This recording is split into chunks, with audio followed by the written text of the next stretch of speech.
नमस्कार प्यारे बच्चों। जो हमारा चैप्टर चल रहा है बेटा दैट इज रिटायरमेंट और डेथ ऑफ अ पार्टनर। एक पार्टनर की जब रिटायरमेंट या डेथ डेथ की सिचुएशन हो तो वो फाइनेंशियल अकाउंट्स कैसे बनाते हैं, ये चैप्टर हमारा चल रहा है। आज इसकी लास्ट वीडियो, इस लास्ट वीडियो में बेसिकली हम क्या देखेंगे कि जो रिटायरमेंट ऑफ अ पार्टनर है और डेथ ऑफ अ पार्टनर, इन दो सिचुएशन में अब तक जो हमने वीडियो देखी है वो आज डिफरेंशिएशन हमने किया है। तो आखिर इनके बीच में डिफरेंशिएशन क्या होता है? एक नॉर्मल सिचुएशन तो है, रिटायरमेंट का मतलब है कि पर्सन अपने वेल प्लान रिटायरमेंट ले रहे हैं, और डेथ का मतलब है कि पर्सन की डेथ हो गई भी ड्यूरिंग द ईयर। उस केस में हम कैसे करेंगे, कैसे अकाउंट्स बनाएंगे, दोनों में कोई बहुत डिफरेंस नहीं है, लेकिन जो डिफरेंसेस हैं वो हमें क्लियर होने चाहिए, जो इस आज वीडियो में कवर करेंगे। अगर हम आगे देखें retirement versus death of a partner, अगर हम ये जानना चाहें कि दोनों में डिफरेंस क्या होता है, रिटायरमेंट जब एक पार्टनर की होती है और डेथ ऑफ द पार्टनर होता है, तो दोनों में बेसिकली रिवोल्यूशन भी बनता है, दोनों केस में दोनों में ही पार्टनरशिप अकाउंट बनते हैं, दोनों में ही बैलेंस शीट्स बनती है। क्या चेंजेस होते हैं, क्या डिफरेंस है वो हम देखेंगे।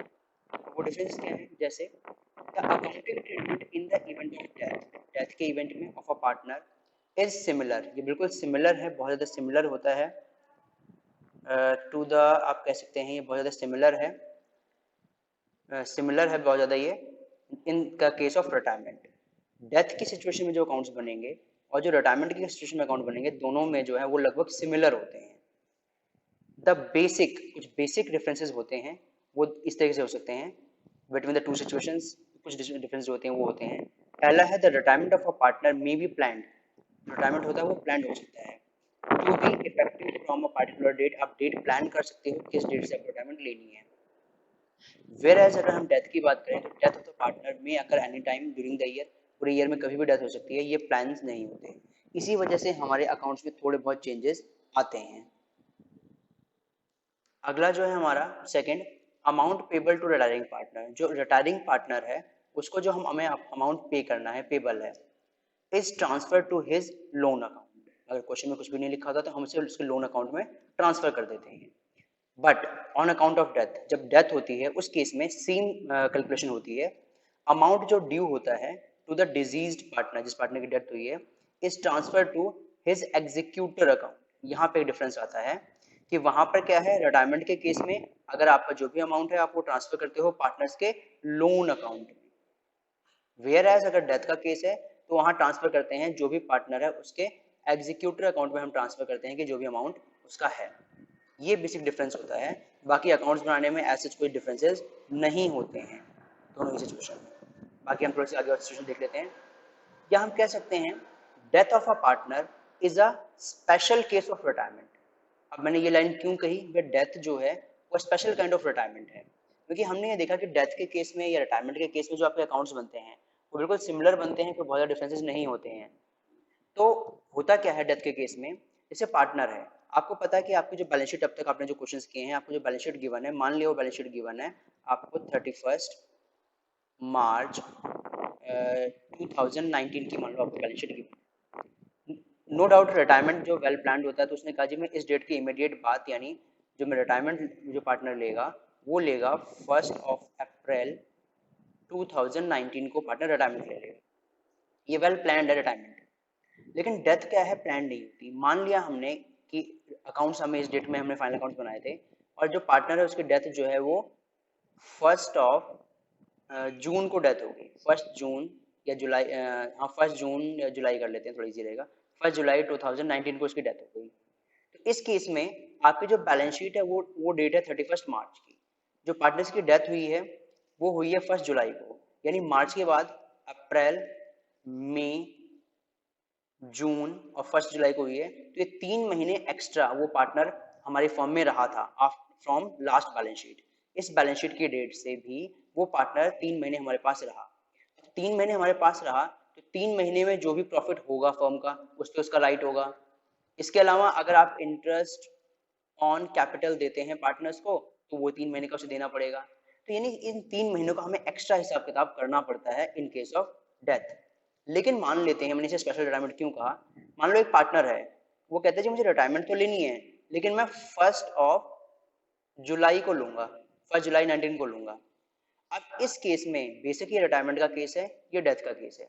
जो जो 3 महीने का हिसाब किताब आपको अब तक आपने देखा था कि डेथ में करनी थी, सेम वो सारे काम आपको अप्रैल, मई और जून का, चाहे वो प्रॉफिट है आपका या फिर आपका इंटरेस्ट ऑन कैपिटल है, वो सारी चीजें हमें यहाँ भी करनी पड़ेंगी जैसा हम डेथ में करते हैं।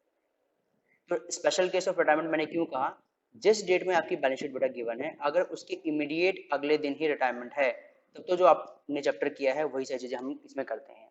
लेकिन अगर आपकी बैलेंस शीट की डेट के बाद एक कुछ टाइम बाद अगर कोई पार्टनर रिटायरमेंट ले या किसी पार्टनर की डेथ हो, तो इस केस में हम दोनों ही जो केस में जो हमारे अकाउंट्स बनते हैं, जो ट्रीटमेंट्स होते हैं, वो सेम होते हैं। तो इसीलिए मैंने यहाँ पे कहा था, इस हेडिंग में कहा था आपको कि जो डेथ ऑफ अ पार्टनर है, इसको हम कह सकते हैं it is a special retirement. Special retirement होती है जब बैलेंस शीट के कुछ टाइम बाद की कोई पार्टनर रिटायर करता है या डेथ होती है। तो इस केस में बेटा हमारे अकाउंट बिल्कुल ही सिमिलर बनते हैं, कुछ भी डिफरेंसेस नहीं आते हैं। आगे चलते हैं, देखते हैं वेरियस अकाउंटिंग एस्पेक्ट जो है रिटायरमेंट और डेथ के केस में जो होते हैं, यानी रिटायरमेंट के टाइम पर और डेथ के टाइम पर हम क्या क्या एंट्रीज करते हैं, उसके बारे में हमें पता है कि हमने प्रॉफिट शेयरिंग रेशियो निकालते हैं, ट्रीटमेंट ऑफ गुडविल है, ये टॉपिक चैप्टर हम कर चुके हैं, रिवोल्यूशन एसेट्स बनाते हैं, फिर एडजस्टमेंट ऑफ वगैरह करते हैं, डिस्ट्रीब्यूशन ऑफ प्रॉफिट करते हैं, ये सब हमने, यानी ये हमने फर्स्ट वीडियो में कवर किया था, ये सेकंड वीडियो का पॉइंट है, ये हमने बेटा थर्ड वीडियो में कवर किया था।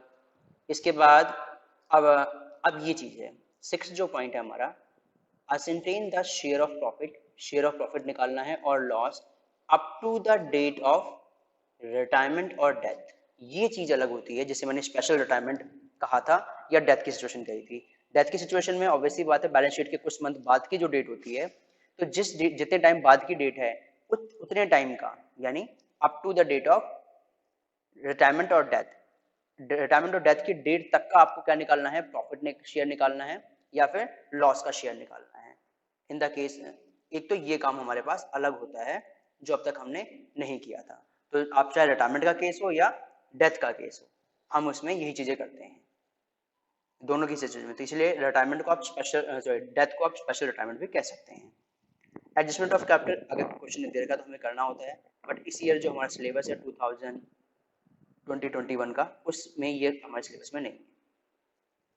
Settlement of due to the retiring partner and deceased partner, जो पार्टनर रिटायर हो रहा है उसके जो ड्यूज हैं उसे कैसे क्लियर करते हैं। रिटायरिंग पार्टनर का हमको पता है कि हम रिटायरिंग पार्टनर का लोन अकाउंट बना के उसके थ्रू पेमेंट करते हैं। डिजीज पार्टनर के केस में एग्जीक्यूटर अकाउंट बनता है, जो पैसा हम एग्जीक्यूटर को देते हैं एग्जीक्यूटर अकाउंट बनता है और उसके थ्रू हम पेमेंट करते हैं। लेकिन लोन अकाउंट और एग्जीक्यूटर अकाउंट इस ईयर आपके सिलेबस में नहीं। डेथ ऑफ की पार्टनर की बात करें, इन केस ऑफ डेथ, अब मैंने आपको बताया इस डेथ को हम एक और हमने नाम दिया है, that is special retirement. Special retirement क्योंकि वो बैलेंस शीट के डेट्स के कुछ टाइम बाद रिटायर होता है। तो in case of death of a partner और special retirement, the following things should be noted और calculated to know the exact amount जो ड्यू होता है डिजीज पार्टनर को या रिटायरिंग पार्टनर को, जिसके एग्जीक्यूटिव को हम देते हैं अगर डेथ का केस है तो। एक तो हम क्या देते हैं इस पार्टनर को, amount of credit balance of disease partner, यानी जो क्रेडिट बैलेंस है ऑफ कैपिटल अकाउंट, जो कैपिटल अकाउंट डिजीज पार्टनर का है उसका जो भी बैलेंस है वो देते हैं हम एक तो। दूसरा, अगर ड्राइंग है तो उसको निकाल के कैपिटल में से माइनस करते हैं। इंटरेस्ट ऑन कैपिटल अगर पार्टनर को देनी है तो जो भी मेथड बता रखा है उसके अकॉर्डिंग पार्टनर को दे देंगे। इंटरेस्ट ऑन ड्राइंग चार्ज करनी है तो ये चार्ज करेंगे। शेयर ऑफ प्रॉफिट जो देना है वो देंगे। जनरल रिजर्व का पोर्शन लास्ट बैलेंस शीट के अकॉर्डिंग। प्रॉफिट रिवोल्यूशन का प्रॉफिट और लॉस ऑल पार्टनर्स में डिवाइड होगा। और गुडविल का ट्रीटमेंट सभी पार्टनर्स करेंगे। ये बेटा आपके कोर्स में है नहीं, ज्वाइंट लाइफ पॉलिसी होती है ये। अब बेसिकली यहाँ पे लिखा हुआ है calculated till the date of retirement और till the date of death और स्पेशल रिटायरमेंट, इन चीजों को हम कैलकुलेट करते हैं। अब तक हमने जो सीखा है उसमें ये चीजें इन्वॉल्व नहीं हुई हैं। अगर किसी पार्टनर को इंटरेस्ट ऑन कैपिटल देना हो, इंटरेस्ट ऑन ड्राइंग लेना हो या प्रॉफिट देना हो, मान लो आपने जो एग्जाम्पल लिया था, बैलेंस शीट जो है वो 31 मार्च की है और पार्टनर जो रिटायर हो रहा है उसकी जो डेथ हो रही है वो 1 जुलाई हो रही है, तो इस केस में उसे अप्रैल, मई और जून 3 महीने का उसे प्रॉफिट का शेयर भी मिलेगा। ड्राइंग अगर उसने करी है तो उस पर इंटरेस्ट भी देना पड़ेगा, उस पार्टनर को हम माइनस करेंगे उस अकाउंट से, और इंटरेस्ट ऑन कैपिटल अगर देना है तो वो भी दे देंगे। तो ये तीनों चीजें काम हमें एक्स्ट्रा करनी होती है इन केस ऑफ डेथ। वो भी डेथ अगर बैलेंस शीट की डेट और डेट ऑफ डेथ या रिटायरमेंट की डेट में डिफरेंस हो तो। अदरवाइज बाई चांस की बात है कि 31 मार्च की बैलेंस शीट है और डेथ जो है वो 1 अप्रैल को हो गई, तो इस केस में नॉर्मल सा क्वेश्चन है, चाहे वो डेथ का क्वेश्चन है, रिटायरमेंट है, हमें सेम ही करना है, बट जो लोन अकाउंट लिखे थे उस लोन अकाउंट की जगह हम क्या लिखेंगे, एग्जीक्यूटिव अकाउंट लिखते हैं। अब देखते हैं क्वेश्चन लेके कि इस चीज़ों को हम कैसे करेंगे वन बाय वन। अगला है अमाउंट एसेंडेंट ऑफ, यानी हमें अमाउंट निकालना है deceased partners share of profit का अप और लॉस का up to the date of death. Death की डेट तक हम कैसे निकालेंगे, या जब पार्टनर स्पेशल रिटायरमेंट लेता है तो उस केस में हम कैसे निकालेंगे शेयर ऑफ प्रॉफिट जितने भी टाइम हमारे पास रहा है। तो इसमें क्या है, when the death occurs on the last date of financial year, last date of financial year होती है, determination of profit and loss of the firm is not a problem, ये कोई प्रॉब्लम ही नहीं है, क्योंकि लास्ट डेट को आपकी partner की डेथ हुई है, उसने रिटायरमेंट ली है, तो नॉर्मल क्वेश्चन है, उसे कोई एक्स्ट्रा शेयर नहीं देना। बट होता क्या है, where the death takes place during the course of an accounting year, एक अकाउंटिंग ईयर जो रनिंग है उसमें उसकी डेथ हो जाती है, then the actual profit obtained और लॉस incurred, हमें बिजनेस में उस साल में प्रॉफिट होगा या लॉस होगा, from the last balance sheet to the date of death is to be calculated या एसेंटेंड, इसे हमें निकालना होता है। जैसे मैंने एग्जांपल लिया था कि अगर 31 मार्च की आपकी लास्ट बैलेंस शीट है, ये लास्ट बैलेंस शीट है, और पार्टनर की जो डेथ है हमने मान लिया 1 अक्टूबर को डेथ हुई है, तो इसमें हम बात करें तो अप्रैल, मई, जून, जुलाई, अगस्त और सितंबर, इतने मंथ में, यानी 1 2 3 4 5 6 मंथ का हमें प्रॉफिट का शेयर पार्टनर को देना होगा अगर उसकी डेथ इस डेट को हो रही है। तो एक तो ये चीज निकालनी होगी, टाइम पीरियड हमें क्लियर होना चाहिए, कितने टाइम पीरियड का हमें इंटरेस्ट या प्रॉफिट देना है। अब कैसे देना है वो अभी आगे देखेंगे, पर टाइम पीरियड क्लियर होना चाहिए। अब क्या है इसमें, generally it may be assented, हमसे कैलकुलेट करते हैं on the basis of last year profit. Normally तो हम कैसे कैलकुलेट करते हैं, लास्ट ईयर प्रॉफिट पे करते हैं, और on the basis of average profit of certain number of years, या कुछ नंबर ऑफ ईयर्स के जो प्रॉफिट है उसके बिहाफ पर भी हम इसे दे देते हैं।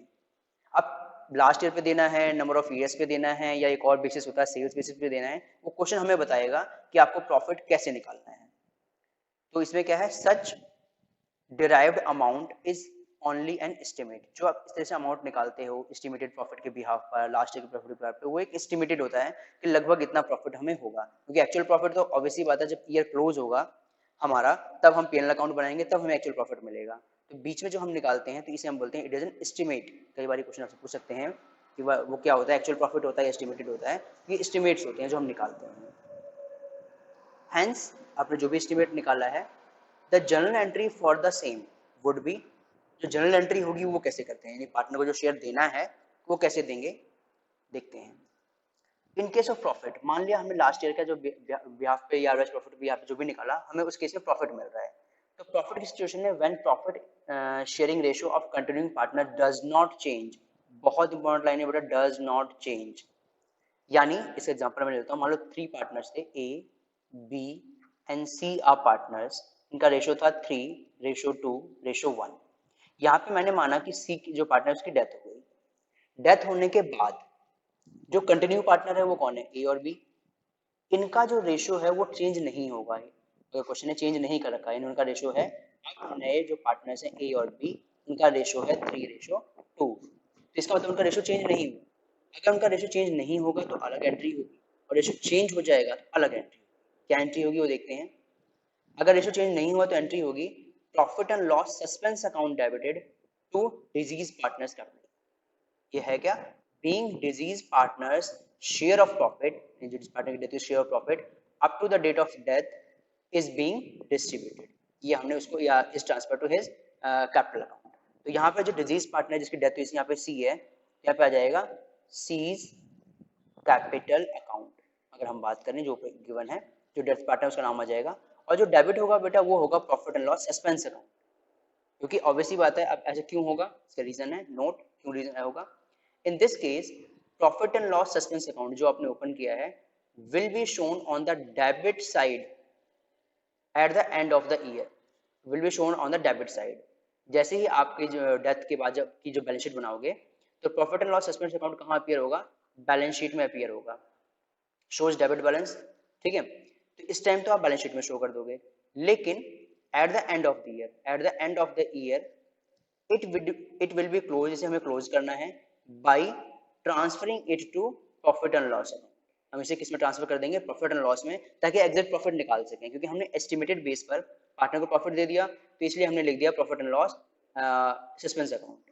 और बाद में जब प्रॉफिट एंड लॉस अकाउंट बनाएंगे तो प्रॉफिट एंड लॉस के बैलेंस को हम उसके रिस्पेक्टिव P&L अकाउंट में ट्रांसफर कर देंगे ताकि एग्जैक्ट प्रॉफिट फॉर्म का आ सके। अंटिल उसका जाएगा अंटिल द डेट, उस डेट तक, इट विल अपीयर, जब तक बैलेंस शीट नहीं बनी है, जब तक आपका at the end of the year P&L नहीं बन रहा है, तब तक it will appear on the asset side of the balance sheet, तब तक ये बैलेंस शीट के एसेट साइड्स में आएगा। क्या एसेट साइड में आएगा बैलेंस शीट में, that is profit and loss suspense account. आगे देखें, अगर प्रॉफिट है, when there is a change in profit sharing ratio of continuing partner, continuing partner का प्रॉफिट शेयरिंग रेशियो चेंज हो जाए। कैसे, एग्जांपल ले लेते हैं।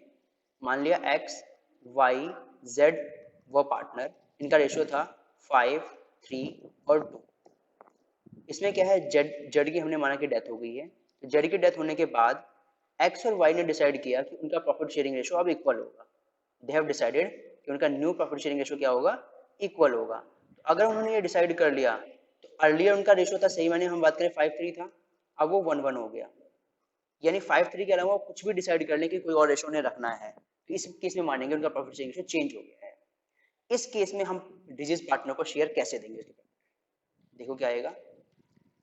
डिजीज पार्टनर्स को जब हमें शेयर देना है, तब हम देंगे प्रॉफिट एडजस्ट, हमने disease partner share of profit adjust किया हमने इन द गेनिंग रेशियो, इसे हम गेनिंग रेशियो में देंगे। किसे, gaining partners capital account debit individually, जितने भी पार्टनर, मान लो यहाँ पर एक्स वाई है, मान लिया हमने दोनों ने ही गेन किया, तो हम करेंगे X capital account debit, Y's capital account debit to जिस पार्टनर को देना था, दैट इज जेड्स कैपिटल अकाउंट। या एंट्री की बात करें, gaining partners capital account debit to deceased partners capital account. ये एंट्री होगी बेटा अगर पार्टनर्स का जो न्यू रेशियो है या कंट्रीब्यूटिंग पार्टनर का जो रेशियो है वो चेंज हो जाता है। तो बेटा ये बहुत इंपॉर्टेंट है, आपको याद रखना है कि अगर उनका रेशियो चेंज नहीं हो रहा तो आप डेबिट करोगे P&L सस्पेंस अकाउंट को, ध्यान रखना है आपको। इसलिए थोड़ा सा कलर चेंज करके भी आपको हाईलाइट कर देता हूँ कि अगर रेशियो चेंज होगा तो आपको डेबिट करना है P&L profit and loss suspense account. Ratio change नहीं होगा तो उस केस में डेबिट होंगे गेनिंग पार्टनर्स, या कह सकते हैं gaining partner to outgoing partner retiring partner. ये वही एंट्री है जो बेटा हम गुडविल के केस में, गुडविल जो पार्टनर में हम डिवाइड करते हैं, डिस्ट्रीब्यूट करते हैं, तो आपको याद होगा हम यही एंट्री करते हैं गुडविल डिस्ट्रीब्यूशन की। जो हमारी गुडविल डिस्ट्रीब्यूशन की एंट्री थी, सेम एंट्री होती है अगर प्रॉफिट शेयरिंग रेशियो चेंज हो जाता है, यानी आपका gaining partner debit to outgoing partner या डिजीज पार्टनर। और अगर आपका प्रॉफिट एंड लॉस, अगर आपका रेशियो चेंज नहीं हो रहा तो it will B profit and loss suspense account. Clear, ये हमें किस तरीके से करेंगे। सेम ऐसी है इन केस ऑफ लॉस, भाई आपने कहा भाई लास्ट ईयर के बेस पे निकालेंगे हम अपना प्रॉफिट, हमारा उसमें पार्टनरशिप डीड में लिखा हुआ था, हमें लास्ट ईयर देखा हमें लॉस था, नो डाउट अगर लॉस है तो लॉस का शेयर देना पड़ेगा। और लॉस के शेयर में भी अगर रेशियो चेंज नहीं हुआ, सेम बेटा रेशियो चेंज नहीं हुआ तो लॉस है तो पार्टनर से लेंगे, तो पार्टनर्स कैपिटल अकाउंट डेबिट जिसकी डेथ हुई है to profit and loss suspense account, simple entry हो जाएगी। और same profit and loss account का क्रेडिट बैलेंस होगा यहाँ पर, और at the end of the year हम इसे क्लोज करेंगे by transferring to profit and loss account में ट्रांसफर करके कर देंगे। और जब तक ऐसा नहीं करते हैं तब तक ये अपीयर होगा liability side of balance sheet, ये बैलेंस शीट की लायबिलिटी साइड में आएगा, क्योंकि इसका कौन सा बैलेंस है, इसका बैलेंस क्रेडिट है। ऐसे ही अगर लॉस है और पार्टनर का रेशियो चेंज हो जाए, जो भी पीछे एग्जांपल लिया था, तो अगेन रिवर्स एंट्री हो जाएगी कि जो डेथ पार्टनर है वो डेबिट हो जाएगा टू, अब नॉट यहाँ पे गेनिंग पार्टनर जो है वो हमारे क्रेडिट हो जाएंगे इंडिविजुअल। ये हमारी एंट्री है कि अगर हमें प्रॉफिट होता है या लॉस की सिचुएशन में हमारे पास क्या एंट्रियाँ होंगी, या अगर हम बात करें प्रॉफिट की सिचुएशन में अगर देखना चाहें तो प्रॉफिट में क्या एंट्री होगी। तो दोनों में ही सेम एंट्री, प्रॉफिट में आपको आउटगोइंग पार्टनर को शेयर मिल देगा, लॉस में उससे ले लेंगे। तो ये बेटा ये क्लियर कि अगर रेशियो चेंज नहीं होता तो P&L सस्पेंस अकाउंट डेबिट होगा, रेशियो चेंज हो जाता है तो पार्टनर जो है वो इंडिविजुअल डेबिट होंगे जिन्हें गेन हो रहा है। इसके बाद अगर आगे हम चलते हैं, various method of computing share of profit. ये तो हमने ये देख लिया कि एंट्री कैसे होगी, अब एंट्री का क्या अमाउंट भी तो आएगा कि वो अमाउंट कितना होगा, कितना उस पार्टनर का शेयर होगा, वो कैसे निकालेंगे। तो उसके लिए है various method of computing share of profit. हम शेयर प्रॉफिट कैसे निकालते हैं इन केस ऑफ डेथ, या हम कह सकते हैं स्पेशल रिटायरमेंट, अगर स्पेशल रिटायरमेंट हो रही है किसी पार्टनर की, वो पता है आपको कैसे किसे कहते हैं हम किसे कहते हैं, कोई वर्ड नहीं है स्पेशल रिटायरमेंट, ये हमारे लिए एक टर्म समझने के लिए काम है बस। या डेथ ऑफ द केस में हम कैसे निकालेंगे तरीका, प्रॉफिट निकालने का तरीका। इन case of death of a partner during the year, his executor, उसका जो एग्जीक्यूटर है जो उसके बिहाफ पर हमसे डील करेगा, is entitled for the share of profit, जो शेयर ऑफ प्रॉफिट मिलेगा up to the date of death, death की डेट तक मिलेगा। अब क्या होगा उसमें, the share of profit can be calculated by one of the two methods, दो मेथड्स आगे कराए गए हैं या क्वेश्चन बताएगा, उनमें से कोई सा एक मेथड हमें करना होता है। पहला मेथड है on the basis, on time basis, time basis पे हम देते हैं इसमें। Under this method profit up to the date of death, जो प्रॉफिट जो है वो डेथ की डेट तक of a partner is calculated on the basis of last year profit oblique years of profit और एवरेज प्रॉफिट। जैसा भी question ने कहा है कि लास्ट ईयर का प्रॉफिट से आपको निकालना है या कई ईयर्स के एवरेज में लेना है या average profit of last few years, question ने क्या रखा है उसके बिहाफ पर हम निकालते हैं, यानी प्रॉफिट के बिहाफ पर ही हम निकालते हैं। In this approach it is assumed, ये एज्यूम कर लिया जाता है that profit will be uniform, same रहेगा throughout the current year, current year में भी जितना लास्ट ईयर प्रॉफिट था उसी बिहाफ पर एवरेज प्रॉफिट इस ईयर भी रहेगा। The disease partner will be entitled, उसे एंटाइटल्ड मिलेगी for the share of profit proportionally, जो उसका शेयर है उतना उसको हम प्रॉफिट दे देंगे up to the date of his और हर डेथ, जब भी उसकी डेथ हुई है उस डेट तक उस पार्टनर को उसका शेयर दे देंगे। अब कैसे देंगे, इसके लिए क्या है फॉर्मूला, कैसे क्या बनता है इसका, प्रीवियस ईयर और एवरेज प्रॉफिट जो भी आपने लिया हुआ है as per requirement of the question, आपने प्रीवियस ईयर का प्रॉफिट लिया है या एवरेज प्रॉफिट लिया है, into time period from the date of last balance sheet.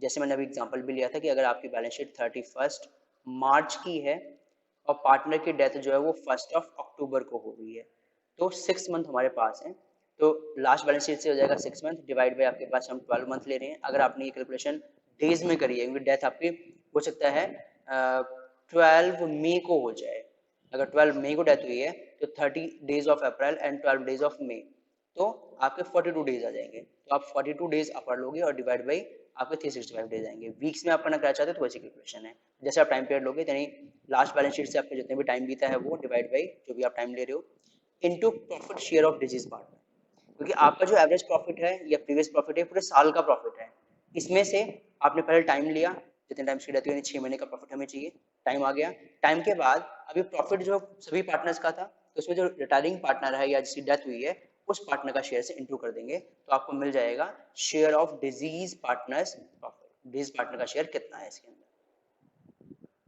इसका एग्जांपल ले लेते हैं बेटा, क्वेश्चन थोड़ा और बेटर समझ आ जाएगा हमें, एक जो हमने अभी समझा है। एबीसी वर इक्वल पार्टनर्स, वो इक्वल पार्टनर्स थे यानी उनका रेशियो था 1:1:1। The profit of the firm for the year 2008, 2009, 2010 were 10 lakh, 7 lakh and 13 lakh, ये हमें प्रॉफिट गिवन थे लास्ट 3 इयर्स के। सी डाइज ऑन अप्रैल 30, 2011, अप्रैल 30 को उसकी डेथ हुई है। The share of she in the firm profit will be calculated on the basis of, इस basis पे निकालना है average profit of last 3 years, last 3 years के आपके एवरेज प्रॉफिट के बिहाफ पर आपको पार्टनर्स का जो शेयर है वो देना है। Firm closes its books every year on 31 December. अब ये ध्यान देने वाली चीज है क्योंकि हम नॉर्मली माइंड में क्या लेके चलते हैं कि 31 मार्च को क्लोज हुआ होगा, ये लेके नहीं चलना है बेटा, क्वेश्चन हमें बताएगा कि 31 मार्च है या कोई और डेट है। जिसने कहा कि फर्म अपने अकाउंट क्लोज कर दिया 31 मार्च को, पार्टनर की डेथ हुई है हम अगर देखें तो वो है 30 अप्रैल को, यानी जो दिसंबर के बाद आपका जनवरी, फरवरी, मार्च और 30 अप्रैल को डेथ हुई है तो पूरा अप्रैल, आप कह सकते हो 4 मंथ्स बाद डेथ हुई है तो आपको 4 मंथ्स का प्रॉफिट पार्टनर्स को देना होगा उसके शेयर में। देखते हैं कैसे करेंगे।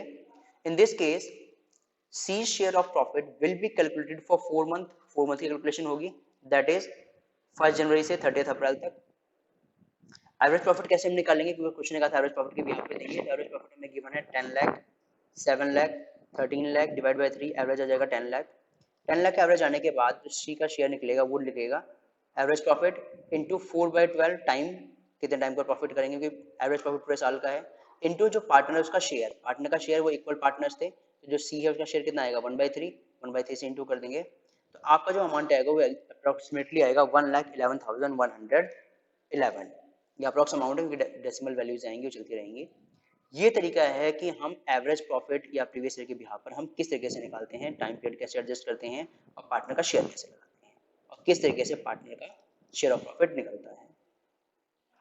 अगला जो तरीका है वो है on the basis of sale. कई बार होता है कि भाई पहले प्रॉफिट जो था वो पिछली सेल के बिहाफ पे था, क्या पता इस ईयर ज़्यादा सेल हो जाए, ज़्यादा शेयर मिलना चाहिए, या कम सेल हो जाए, कम मिलना चाहिए।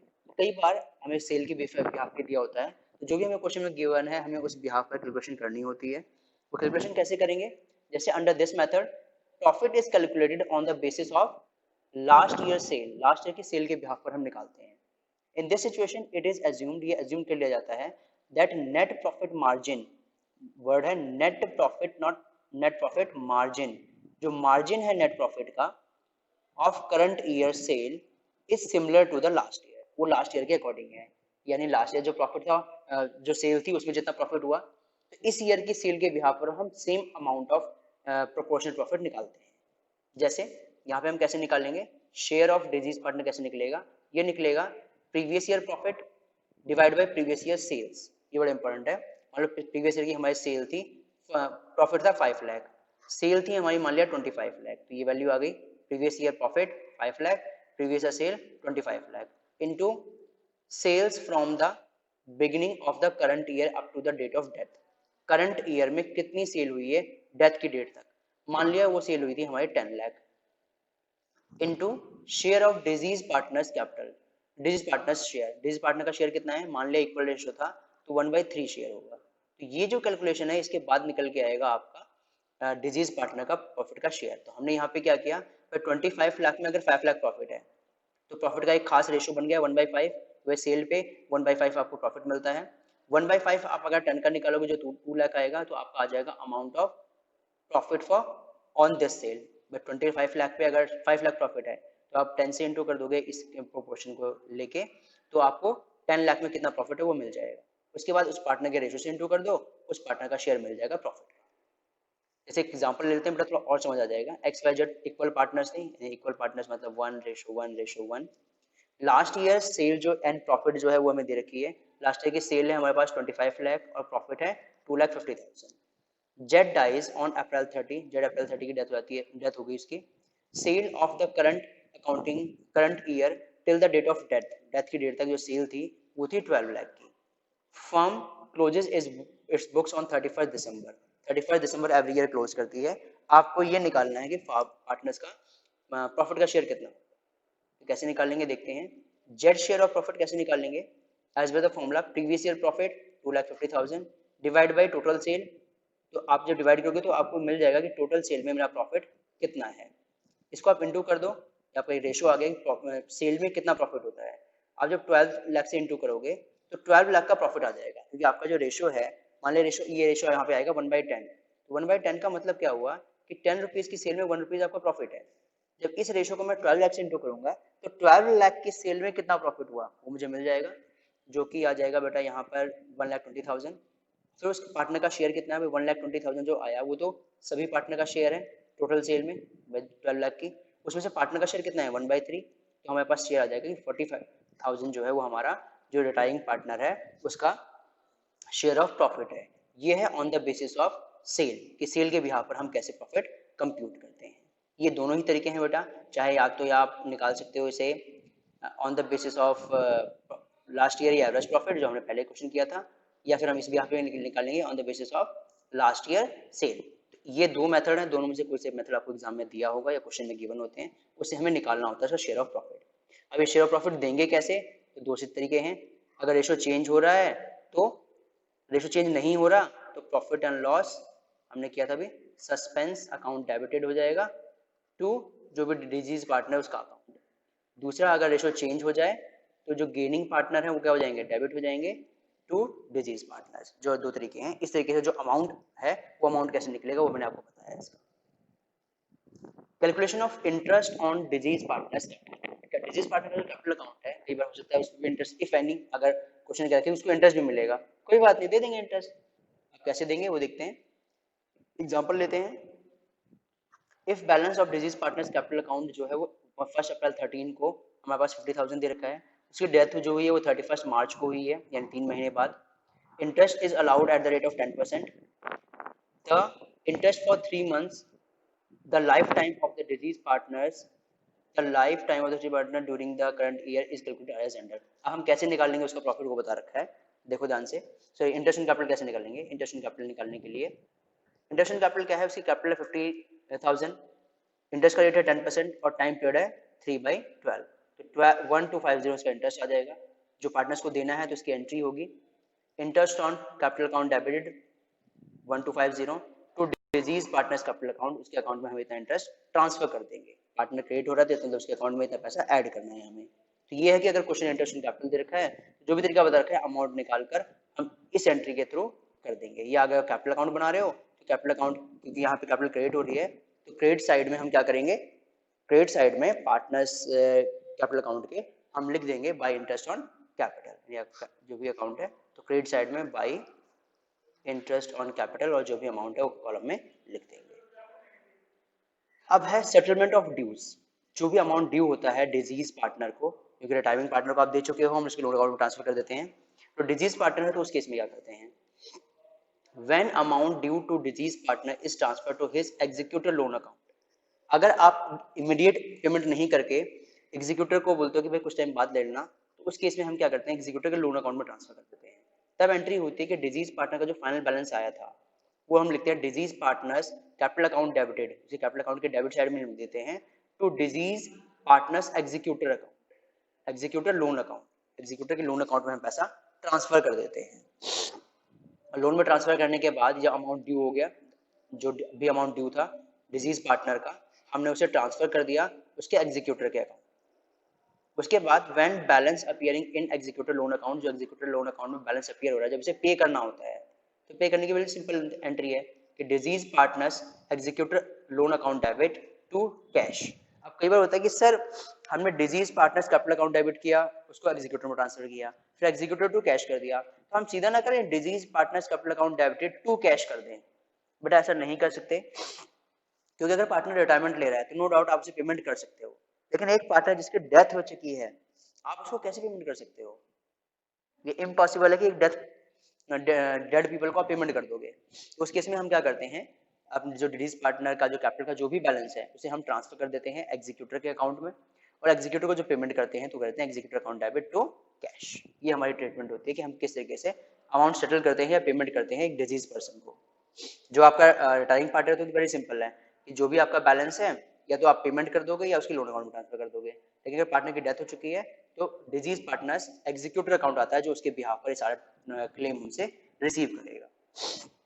ये है कि जब लोन को आप रीपे करते हो उसकी एंट्री है। अब एक क्वेश्चन ले लेते हैं डेथ का 8 मार्क्स का कंप्लीट क्वेश्चन, फुल फ्लैश जो भी हमने चीजें करी हैं वो सारी चीजें कवर हो जाएंगी। उसमें हम जर्नल एंट्री भी कर लेंगे, रिवोल्यूशन अकाउंट भी कर लेंगे और बैलेंस शीट भी बना लेंगे ताकि हमारी सारी चीजें क्लियर हो जाए। क्वेश्चन लेते हैं, नित्या, सत्या एंड मिथ्या, वह 3 पार्टनर थे, नित्य था, सत्य था और मिथ्या था। मिथ्या ऑब्वियसली बात है डिसअपीयर करता है, वही होगा। यहाँ पर उनका जो रेशो है वो 5:3 है। देयर बैलेंस शीट जो है वो 31 दिसंबर 2002 की हमें गिवन है। अब क्या बैलेंस शीट गिवन है देखते हैं। क्रेडिटर्स दे रखे हैं 14,000 के, जनरल रिजर्व गिवन है, ऑब्वियसली आता है पार्टनर्स में डिवाइड हो जाएगा ये। कैपिटल अकाउंट है, कैपिटल अकाउंट में चला जाएगा। इन्वेस्टमेंट देखते हैं क्या होगा, गुडविल, गुडविल बैलेंस शीट में अपीयर हो रही है। बी अलर्ट, जैसे ही दिख जाए गुडविल, गुडविल अपीयर हो रही है, इसे ओल्ड पार्टनर्स ओल्ड रेशो में क्लोज करेंगे। प्रेमिसेस 20,000 की है, पेटेंट, मशीनरी, स्टॉक, डेटर्स, हमें सब कुछ दे रखा है। आगे देखते हैं, मिथ्या डाइज ऑन May 1, 2002 की उसकी डेथ हो गई। अकाउंट हमारा जो क्लोज हुआ था वो 31 दिसंबर को क्लोज हुआ था, डेथ हुई 1 मई को। तो अगर हम मंथ काउंट करें जनवरी, फरवरी, मार्च, अप्रैल, तो 4 मंथ्स के बाद उसकी डेथ हुई है। तो अगर हमें प्रॉफिट का शेयर वगैरह देना होगा तो इसी 4 मंथ के अकॉर्डिंग देना होगा।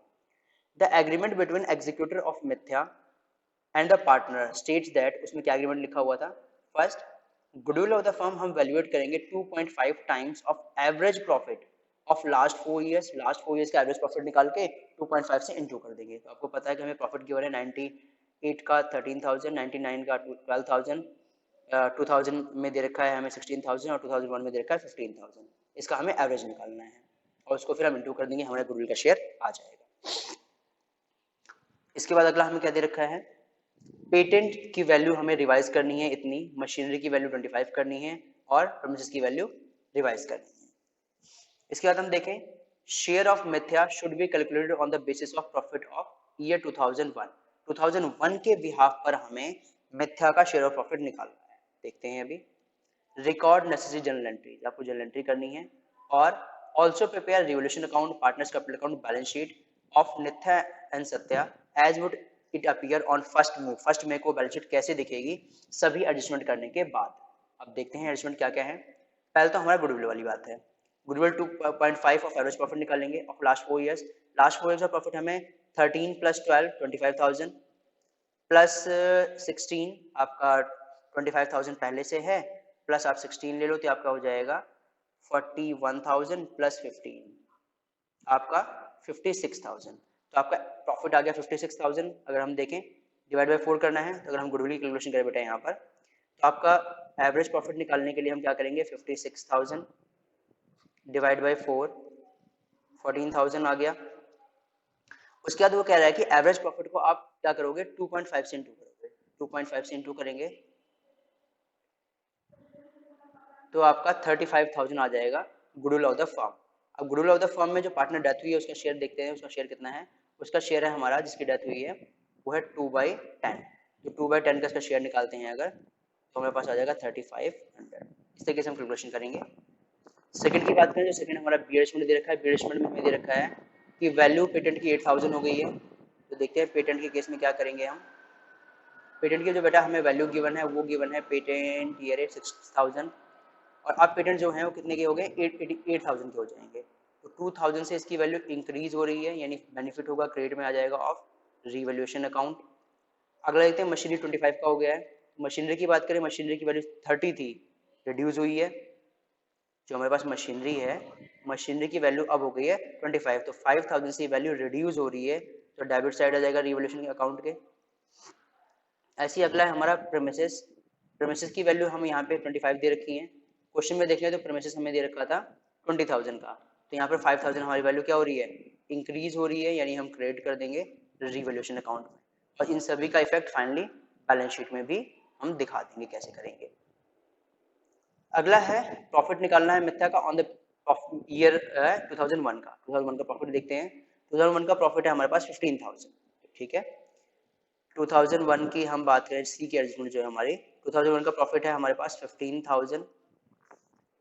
पार्टनर की डेथ हुई है 4 मंथ बाद 4/12 इंटू उसका शेयर दैट इज 2/10, तो आपका ये जाएगा कैलकुलेशन करके 3 5 यहाँ पे आ गया 5,000 इंटू कर देंगे तो आपके पास 4,000 वैल्यू आ जाएगी आपकी प्रॉफिट के जो पार्टनर्स को हमें देना है।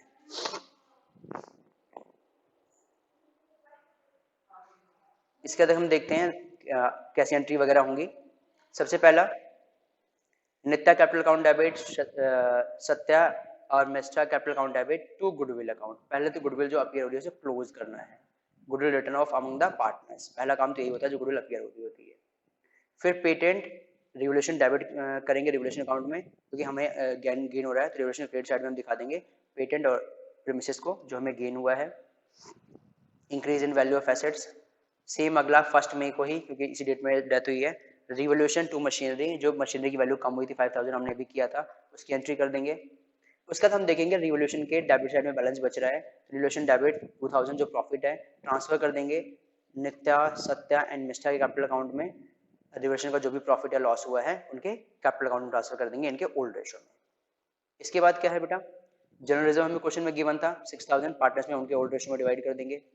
इसके बाद जो शेयर ऑफ गुडविल है जो हमें देना है पार्टनर को, शेयर ऑफ गुडविल की बात करें मिथ्या शेयर ऑफ गुडविल एडजस्ट करेंगे जो भी गुडविल का शेयर आ रहा है उस गुडविल के शेयर को हम डिवाइड कर देंगे पार्टनर्स में उनके गेनिंग रेशो में 5:3 रेशो में। इसके बाद अगर हम बात करें प्रॉफिट एंड लॉस का जो हमारा बैलेंस आया था जो हमें देना था 1,000 रुपीज वो हम दे देंगे profit and loss suspense account से क्योंकि रेशो चेंज नहीं हुआ है, रेशो चेंज नहीं हुआ है इसलिए बैलेंस ट्रांसफर कर देंगे। अब हम सोल्यूशन देखें रिवोल्यूशन अकाउंट कैसे बनेगा, patent credit side, premises credit side, machinery debit side, profit and loss का बैलेंस ट्रांसफर कर देंगे और आपका बैलेंस जारी हो जाएगा। पार्टनर्स कैपिटल अकाउंट की बात करें बैलेंस बॉट डाउन, उसके बाद जनरल रिजर्व जो पार्टनर्स में डिवाइड करेंगे वो आ जाएगा। रिवोल्यूशन का प्रॉफिट ट्रांसफर कर देंगे। मिथ्या और सत्या ने जो शेयर दिया था अपना गुडविल का पोर्शन आ जाएगा। उसके बाद profit and loss expense account जो प्रॉफिट का बैलेंस था, देयर आफ्टर गुडविल पार्टनर्स ने क्लोज करी थी वो आपकी डेबिट साइड में आ जाएगी। और नित्या, अभी आप देखो ध्यान से यहाँ पर नित्याज एग्जीक्यूटर अकाउंट, जो मिथ्या है मिथ्या के एग्जीक्यूटर अकाउंट में आ जाएगा इतना अमाउंट। अगर मिथ्या रिटायरिंग पार्टनर होता तब आता मिथ्याज लोन अकाउंट, क्योंकि तब हम पैसा लोन अकाउंट में ट्रांसफर करते हैं। लेकिन अगर पार्टनर की डेथ हो रही है तो यहाँ पर लोन अकाउंट की जगह आ जाएगा मिथ्याज एग्जीक्यूटर अकाउंट। एग्जीक्यूटर अकाउंट में पैसा ट्रांसफर कर दिया जाएगा। और जो कंट्रोलिंग पार्टनर है उनका क्या है, निष्ठा और सत्या का बैलेंस हम दिखा देंगे। यानी जिस पार्टनर की डेथ हुई है उसका तो एग्जीक्यूटर अकाउंट आ जाएगा, बाकी बैलेंस करेक्ट डाउन जो आपका बैलेंस आया। फिर हम बैलेंस शीट बनाएंगे, जो भी वैल्यूज़ है इन्वेस्टमेंट की, प्रीमिसेस की वैल्यू चेंज कर दी, पेटेंट 8000 की कर दी, मशीनरी 25 हो गया, स्टॉक हमारा 13000 है, डाटा 8000 है, बैंक। अब profit and loss expense account, क्योंकि हमने ये जो बैलेंस शीट बना रहे हैं वो बना रहे हैं एज ऑन 1 मई को हमने बैलेंस शीट बनाई है, तो इसलिए प्रॉफिट एंड लॉस यहाँ पे अपीयर होगा। जब फाइनल बैलेंस शीट पेनल अकाउंट बनेगा तो ये वहाँ पे शो कर देंगे। क्रेडिटर्स नो चेंज है। अब मिथ्या का जो एग्जीक्यूटर है आपने पे नहीं किया, मिथ्या एग्जीक्यूटर लोन अकाउंट आ जाएगा यहाँ पर हमारा 28,600 और कैपिटल हमारे पास आ जाएगी और आपका बैलेंस शीट टैली कर जाएगा। इस तरीके से बेटा हम क्वेश्चन करते हैं। अगर हम देखें तो रिटायरमेंट और डेथ में कोई बहुत ज़्यादा प्रॉब्लम अलग अलग नहीं है, सेम जैसी चीज़ें हैं। लेकिन कब अगर नाम लिखते हैं, प्रॉफिट का शेयर कैसे निकालते हैं, या फिर एग्जीक्यूटर अकाउंट जो लिखना होता है, ये हमें खाली चेंज करना है। बाकी आप क्वेश्चन देखोगे, क्वेश्चन करने का तरीका बिल्कुल सेम है। तो आई होप कि आपको ये चैप्टर क्लियर हो गया होगा ढंग से। जो डिजीज पार्टनर्स है या अगर कोई पार्टनर बैलेंस शीट के कुछ टाइम बाद रिटायरमेंट लेता है तो शेयर ऑफ प्रॉफिट हम कैसे देते हैं, on the basis of sale, on the basis of profit, उसको हम कैसे सॉल्व कर पाएंगे। तो बेटा इससे हमारा चैप्टर फिनिश होता है। आपके जो भी डाउट्स हैं आप अपने कमेंट सेक्शन में या किसी ग्रुप पे पूछ सकते हैं। हैव अ गुड डे बेटा।